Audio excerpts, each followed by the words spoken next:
can do exactly the same on the supplier side. And then for customers with no activity, you can see who your most recent customers are, your account customers who have just dropped off the radar, if you like, so that you can give them a ring, contact them, see what's going on. Depending upon what type of vehicles he's doing these collections in, if they're HGVs, then he can set them up so that the system reminds them when they're due their Right. I think they rent most or of them. whatever they're on. Yeah. So the majority of what he's going to be doing then is booking haulage orders. Yeah. And you can basically search the customer by using any part of the customer's name. It will show you. It will show you the most recent orders we've done for this customer, so that you can copy something you've already done before, just to make it a bit quicker. Alternatively, you can create a new order if you're now going to a different site or whatever. If this was a non-account customer, it would be showing me on screen right now if they owed any money from previous. They're very few account customers. They just they're all in public really. Right. Okay. So the screen would look a little bit different. It would show like this, so that it's prompting you to take payment now up front. If you don't, that's okay. You can put it in later. That's up to the company. So you'll just be saying, you're not subcontracting it to somebody else, you're doing it yourself. And if I was collecting payment right now, I'd just choose, taking it by credit card. We integrate with Sage Pay if you want to then take the card literally in the app. Alternatively, you can collect the payment later or get the driver to do it or whichever. So put in any order notes like bring before arriving on site or whatever else. And then you could put in preferred times, for example, and then you would save the order. So you're effectively like booking the jobs into a diary. Yeah. And then it's somebody's job to assign that work. So what did we book? Haulage order. You can go into this is all configurable depending on the types of trucks that he runs. Yeah. And these are his rounds, so effectively he'll have one round per truck, and these are the jobs that are waiting to be given out. And he'll just literally select jobs and assign them onto a truck, and then when he thinks, oh, that's not really very good, I want to give that to him instead, or I'm not going to do that one today, I'm going to put it back on my to-do list. You can just keep moving them around as you need to in order to get it looking like, some decent pickups that are fairly optimized. Yeah. There's lots of tools on screen to use. So if this list has got, 50 jobs in it, you don't have to scroll up and down to find the jobs. You can say, can you just order it by times, put all your earlies up at the top, or you could search any bit of the address in order to narrow down the list temporarily so I can find a job in a certain area, for example. Yeah. Or I can use the map. I don't know why I've got a job in America, but if we ignore that, these mustard-coloured jobs are the ones that are sat on the right-hand side. This is what I've assigned so far to the purple truck. And the little green houses are the tips that we use. So you can use the map as well in order to see, whether you've routed it well or whether it makes no sense at all. Sorry, why were they mustard and green? Because the mustard-coloured jobs are the jobs on the right-hand side, the ones that we've not given. Oh, right, yeah. Oh, I see, yeah. The purple ones, if you like, are jobs number 1 and 2 on the purple truck. Cool. Okay, so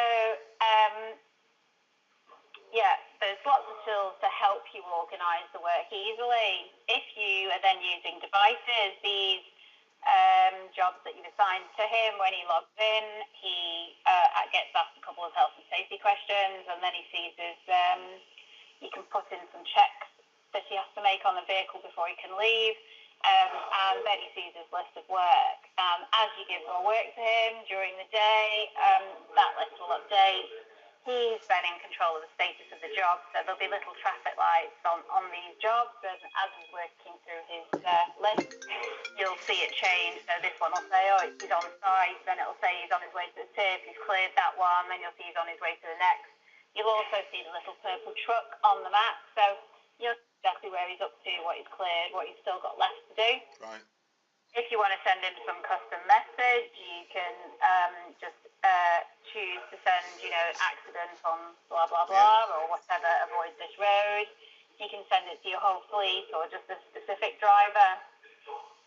As you're updating his jobs during the day, he'll be then notified of all of those changes. Like if we assign him 2 more jobs now, he'll get a notification on his app to say that he's received some new work. Right. A bit like push notifications on your phone. Yeah. Okay, so drivers are all out and about doing their jobs. You can actually say where they're tipped. So, for example, you can see this is tipped at Demo Waste Solutions. That's actually the company that's using Waste Logic. But we can also tip at any third-party site. You can set them all up in the system with the relevant rates, etc., and the different types of waste that you take there. So I can choose whatever tip I like. This particular tip over their credit limit, but anyway. Right. So you could, depending upon the location of his next job, might determine where you want him to tip the one before, for example. So you can just change that on the fly. Yeah. When the driver gets to the tip, he can get the tip ticket, and he can put details of that on the app. The office can then use that details and sort of confirm the job, then that's all ready for.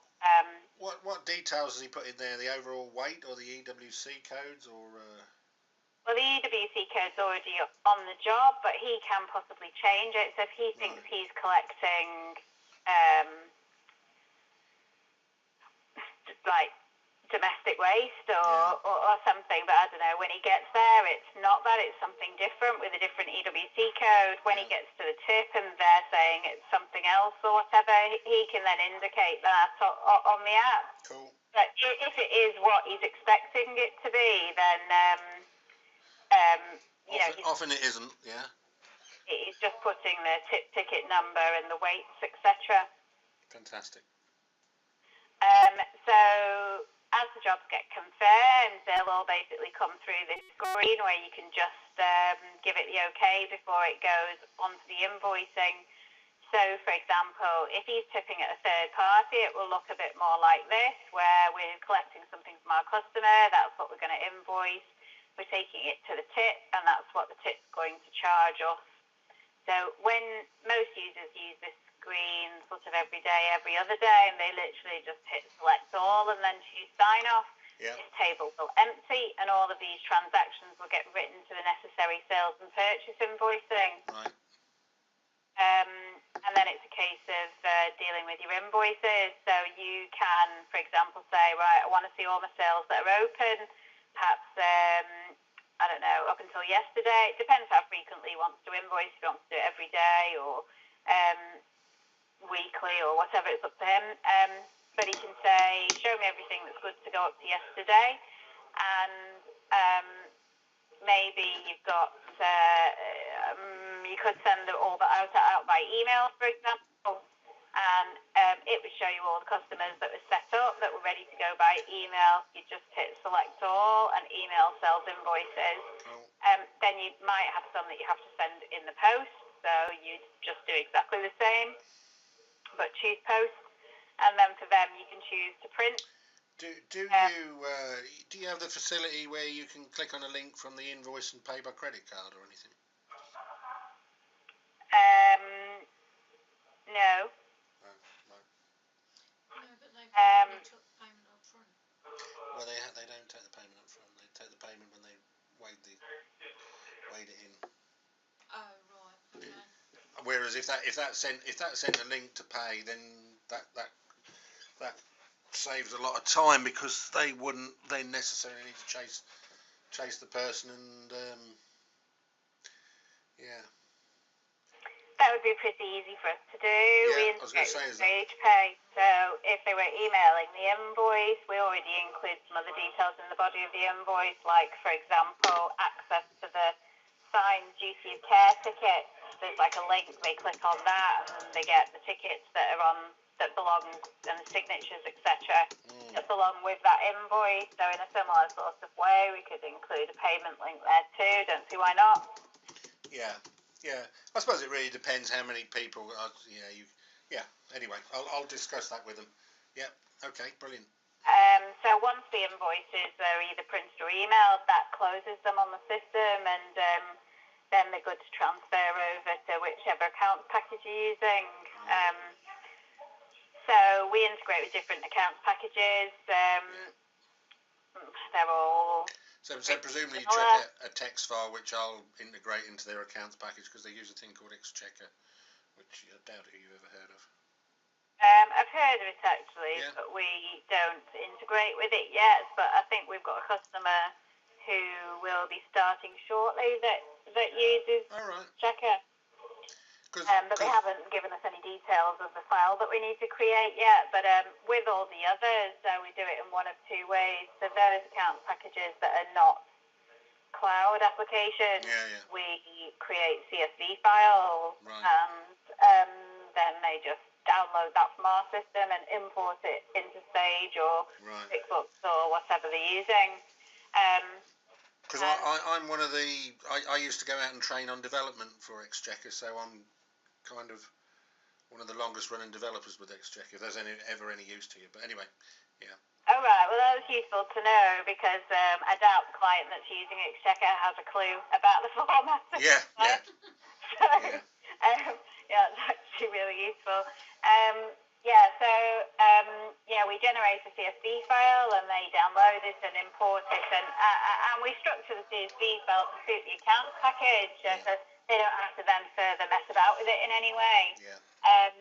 We can, one of our customers wants to use their nominal codes in a completely different way to another one of our customers, so we actually write a bit of bespoke code in order to determine what the different types of sales in WasteLogic should go to in their account package. That's custom to them.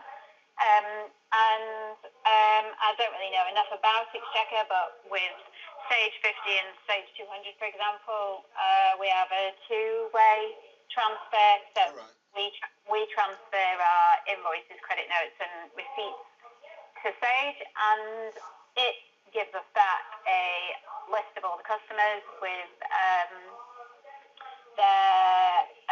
probably won't apply to you there if you say it's all non-account, with their credit limit, their current live posted balance, and whether they're on stock or not. We then use that to update WasteLogic. But actually, with the non-accounts, what most of our customers do is they don't look to create, Sam Smith and Jane Groves and each individual non-account person in their accounts package. They actually have them all separately on WasteLogic, but they all share the same customer reference, so that when they go on Sage, actually they just all go on to like a public account, for example. So most of our clients do all their sort of non-account management here in WasteLogic, because you can sort of easily kind of say, show me all the customer balances, right? Show me my non-accounts with an outstanding balance. And you can keep track of your who owes you what here. That's why they tend to bundle it all up when it goes to Sage, so it's not then creating separate records there too. So I would guess that really they would keep all their customers in here and then only export them to the accounts package when they've been paid when they've paid a credit card, which I presume it does, some filter. It's not exactly how we do it though, to be honest. We don't transfer what's only paid. If you close the invoice and you're saying, right, transfer everything up to yesterday, if those transactions are on a closed invoice, they will go over. So you might then have your sales invoice line, if you like, for that particular customer. But maybe they haven't actually paid yet, so you wouldn't have the corresponding receipt line. Although, maybe a couple of days later, when on WasteLogic they've gone on and said, so now I'm adding a payment, I've got this £120 now off these guys. Untick Sage, so it doesn't want to do that. Then now that payment is ready to be transferred over to... that's ready, if you like, now to go over, because it's not over in Sage. So that might come over in a transfer, 2 days later. So it'll just go over to the accounts package basically when it's ready, not when it's paid. So they'd have to go through this procedure rather than send them over in bulk, which was what she's just showed us. I don't know, I'm a little bit lost there. To me, I would have thought they just want to manage the whole lot in here and just chuck the accounts into the accounts package. They don't want the accounts department chasing the debts because it's a small part of the business. I would have thought, I could be wrong, but well, maybe that can be possibly added as a filter. Most of our customers do it, so all the non-accounts are going into, let's say, one customer in the accounts package called public. So what you end up with, I'm not very familiar with Exchequer, but for example, in Sage, that's where you would reconcile everything, if you went into the public account, you would see an SI line for the sale of when we collected the waste, and then an SA for the received payments of cash. Oh right, okay. So you're putting over an SA, the sales. Yeah, I know what you mean. In Sage 50, it's SA, isn't it? Yeah. That's right. So you export the paid side of it. That's fine. Yeah. Yeah, we export over both sides of it, and then actually, in order to keep their bank correct or whatever, they reconcile then in their accounts package. Right. So what they end up with is actually something that completely matches this. Yeah. All of these that look like they're outstanding, they've got those SIs over there as well. Yeah. And so it all ties and matches exactly. Yeah. But yeah, they will do most of the management of chasing this cash here in Waste Logic. Yeah. Cool. So you just right-clicked on there to say paid. Well, I added a payment. Add a payment. Yeah, and then there was an option. Oh, it's not there now. There was a Sage Pay option. Presumably, then that takes the credit card over the phone. Here. So if I say I'm going to collect this Sage Pay, credit card, sorry, it now allows me to actually process that credit card now. So let's imagine I was on the phone to you, and I'm saying, okay, so I need to collect this payment for £170. Yeah, we integrate with Sage Pay. So as I put that transaction on, it will then now take me through to Sage Pay, so that I can finish that off with you on the phone, actually take your long card number, etc. Yeah. So the driver can do a similar thing, or what can the driver do for payment? The driver can take a payment. Yeah, I don't think they do, but anyway, if that comes up as a question. We don't. We're not taking credit cards via the driver app. Fine. Good. Okay, that's the end of it, is it? Yeah. I mean, I would have. If that happens, I would have thought the best thing to say is phone the office and here's the phone and take it over the phone rather than the driver, because I think that would be fine.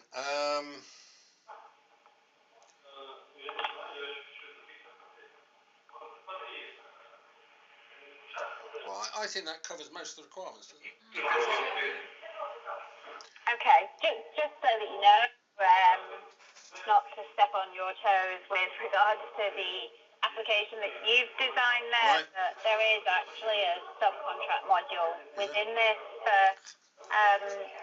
for brokering work out to other people. It's all managed in the exact same way. You book it all on in the same way. You can do skips, wheelie bins, haulage supply orders where you're delivering in aggregates or whatever, and you book it all on in the same way. The difference is that you say, oh no, this is sub-broker, so it knows not to show it in the transport screen, in the scheduling screens, if you like. You don't have to do any assigning to trucks or anything. You can send the purchase order directly to the subcontractor, and you can then wait confirmation from the subcontractor that they've done it, confirm it on our system, upload their paperwork potentially, and invoice it in a similar sort of way. Right. Cool. So I think you did talk about the costs. Yes, was it 3 trucks you said you had? There's only 3 at present. I mean, he's hoping to make this a franchise and things, but anyway, yeah. So yes, whilst it's 3 vehicles, it's £250 per month, and that includes the license, the email and telephone support that you might need, and all future updates of. There are some extras, things like the driver's app. We have a customer portal, which I don't think you'll use. It's for non-account customers, but you could have them log in so they can get their own recycling reports and. So sorry. What is the £250 per month? Is for 3 vans, or is that for 5, or what's that? It's for 3 vans, yeah. That's actually our minimum subscription, and it's up to 3 vehicles. Oh, right. And then the driver's app was? The driver app, that's £25 per app per month. Okay. I presume you do training and setup and all that sort of business? Yes, so we have what we call off-site days and on-site days. So the off-site days are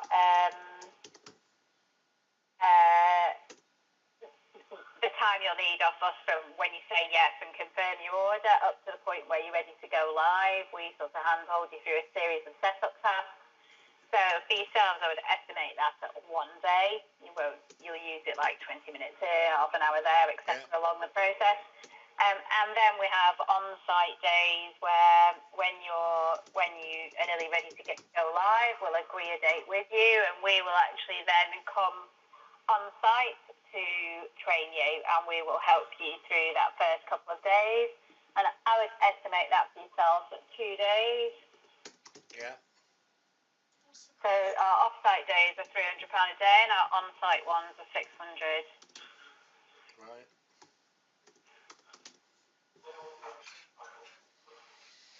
Cool. I will do that next. What else have I got here? Can you search for customers via postcode? Yes, Yeah. you can search by whatever. You can search by whatever part of the address you want. Right.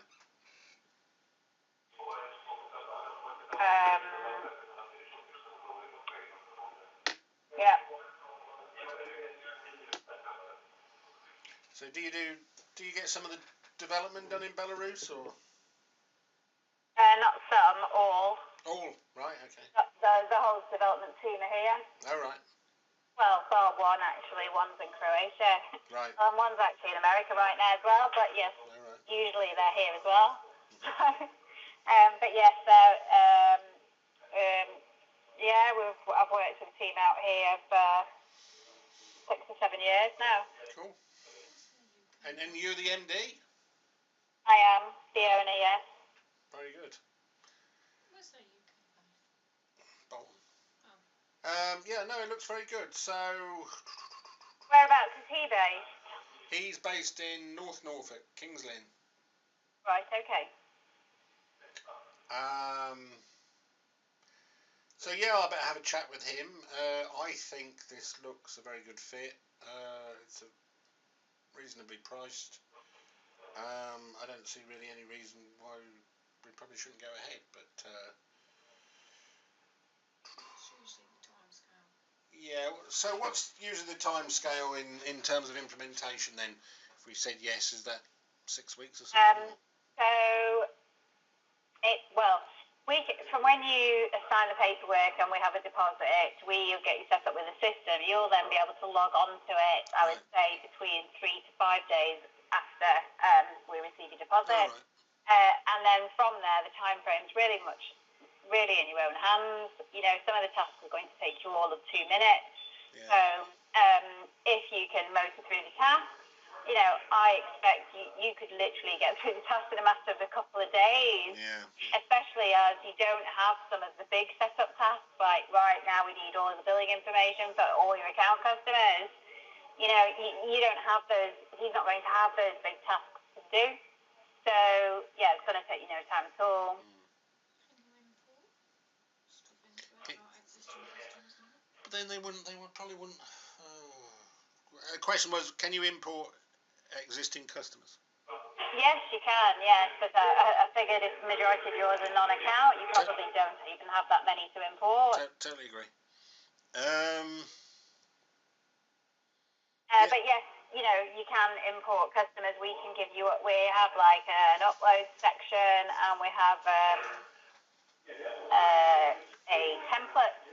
Right. So you would just download the template, and I don't know where all his customer information is right. I don't think they want to do that really because, well, I don't know. They might have some repeat customers, I suppose, that they might say we might as well import them. But yeah, I'm sure that looks fine. Okay. In fact, it looks as if really, if you've got a reasonable brain about you, you could probably get up and running virtually yourself with off-site help, I guess. I don't know. That's up to him though. So yeah, no, it looks good. Okay, great.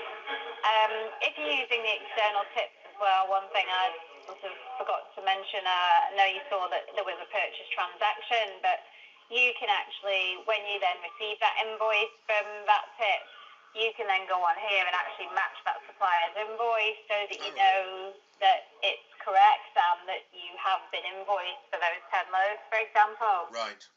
So you can keep track of all of that very closely, like exactly where you're up to at any point in the month, what your accrual figure is, what you've definitely been invoiced for, you know, without having to go back to the tickets or do it outside of the system. Cool. Yeah.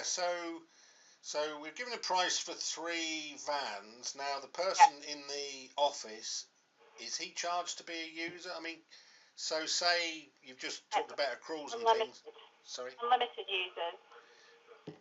What if somebody in accounts wanted to use it as well, or maybe another user? That's fine, it's unlimited users. Oh, sorry, it's unlimited. Sorry, I thought you said it was limited. Oh, brilliant, okay. Yeah, so you're basically charging per vehicle.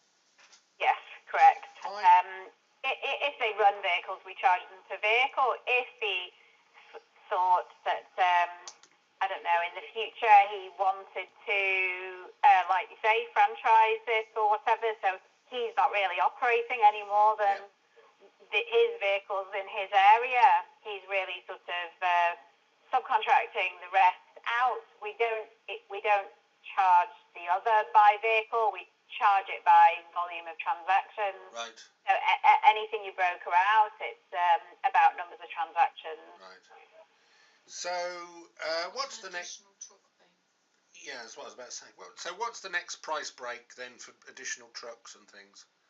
So from $250 then, if you bought 2 more trucks, you're looking at £40 per truck per month, and it stays at that until you get to 24 trucks, and then the price per truck goes down, and then it goes down again at 39 trucks.